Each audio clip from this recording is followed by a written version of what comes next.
And hello there, it's Dr. Brenda, sociologist, financial coach, founder of the Gutsy Women Finances community, full-time RVer, traveling the country with my 3 cats, coming at you on a glorious Sunday morning here at Chester State Park in South Carolina. Got my green drink here and just went down to the lake to relax and shoot this video. It's been a difficult week. I've got COVID. So I was in Charleston last week, and towards the end of the week, I started to feel like I had allergies. And when I lived in Virginia, I had a lot of allergies and a lot of allergy shots. And so it's like, okay, that's probably what it is.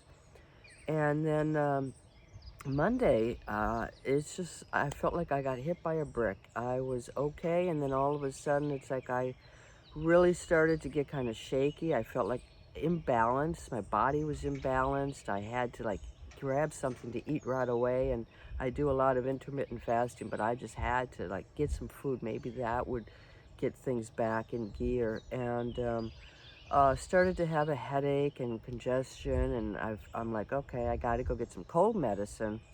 I must have a cold. And Tuesday morning, I drove, and it was a nice short drive, maybe 3.5 hours to this park. And I felt okay, but kind of like, I think I just got a cold. And I uh, parked by my site, and then I went out to unhitch my Jeep.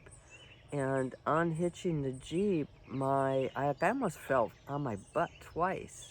I mean, I do this all the time, but again, it was something going on with my equilibrium. I just felt off balanced and felt a little feverish too. So I'm like, you know what? I picked up 4 COVID tests free with my insurance when I was in Florida. I'm gonna do a COVID test, and it was positive. So that was Tuesday when I had the positive results. By the way, the test kit that I received, it's got a little, QR code. You scan it, and then you can download an app, and it walks you through everything. And they also want contact information. If you're wondering why they want contact information, it is so that you can be contacted by your Department of Health, because my residency is in Florida, my health insurance is in Florida, my address is in Florida.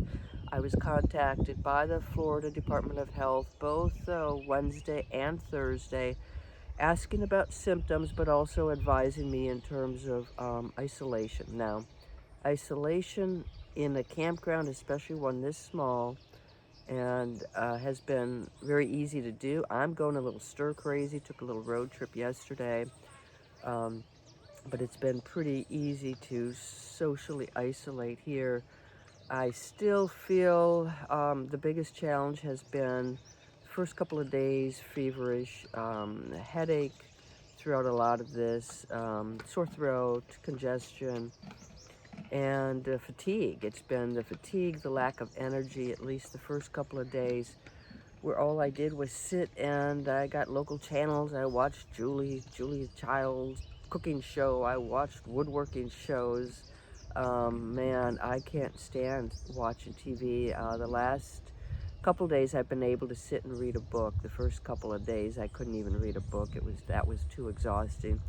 So still not up to where I want to be by any means, but I feel like I am on the mend, and according to the Department of Health, I should no longer be contagious at this point. Certainly by tomorrow. So I do wear a mask. Where did I get it from? I can't tell you. I really don't know. I tend to do things outdoors, but people have taken the masks off. I've gone grocery shopping. I've been out to a couple of restaurants. I don't consider anything that I did to be of high risk, but with these new variants of COVID, I don't think it takes very much anymore to be exposed. So while I'm recovering, my biggest concern is actually with my cats. So I've got 3 cats. Dolly's the oldest, then Coco, and then my new baby, Izzy.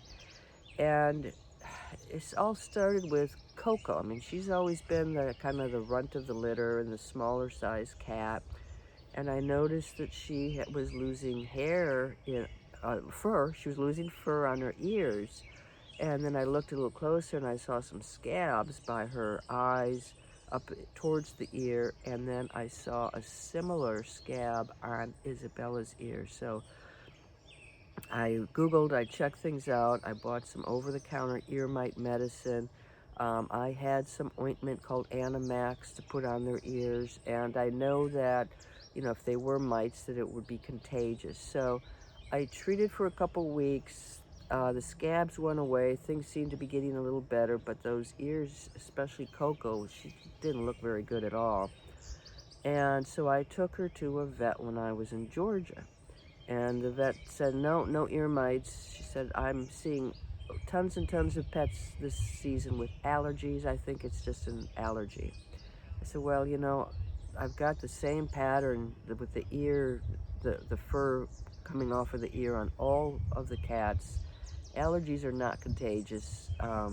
You sure this is allergies? She's like, yeah, I'll give you some more ointment, put some ointment on. Should be better in 10 days. And maybe think about, you know, feed, mixing up the feed could be an allergy to the pet food. And so I'm like, okay. So I continued to watch the ears and monitor them and put salve on all of them, ointment on all three of the ears, all three of their cats' ears. That's, yeah, 6 ears. I can count. And a week later, I'm like, you know what? I just don't feel right about this. I don't feel right about the diagnosis. And I took Coco in to a vet in Charleston. And boy, you talk about pet prices. I mean, this was over $300 to have her ears tested and have her checked out.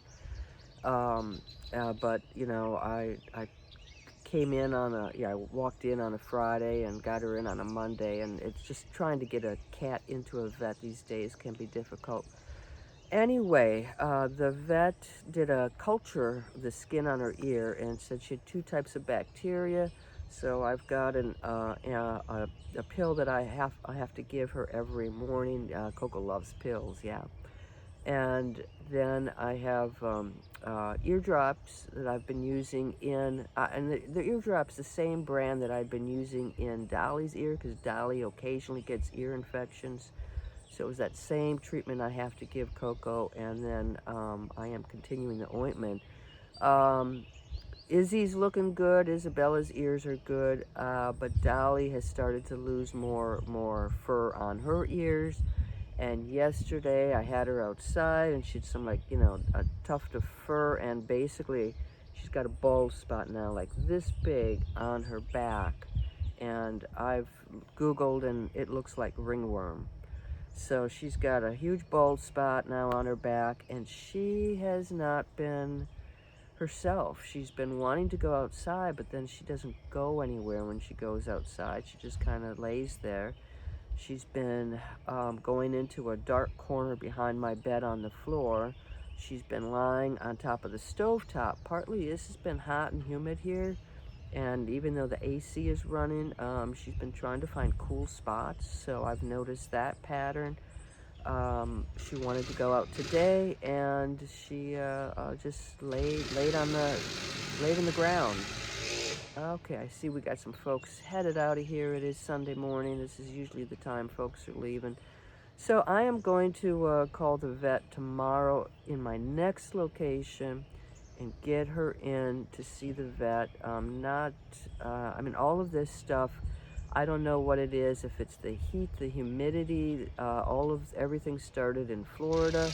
And then, you know, we're all in a small space together. So things can be and are contagious among the cats. So if you treat one, you got to treat 3. So anyway, wish me luck. I feel like I'm on the upswing from COVID. It's lasting longer than I had hoped. My energy level is not as it should be. and been able to get quite a bit of work done on the laptop, so that's a plus size of things. And hopefully the cats will be okay. So it's been not my usual chipper week, not my usual active week, very sedate week, but this is not a bad view to have if you're not feeling well. All right, you guys take care. I'll check in with you later and let you know how everybody's doing. Bye bye.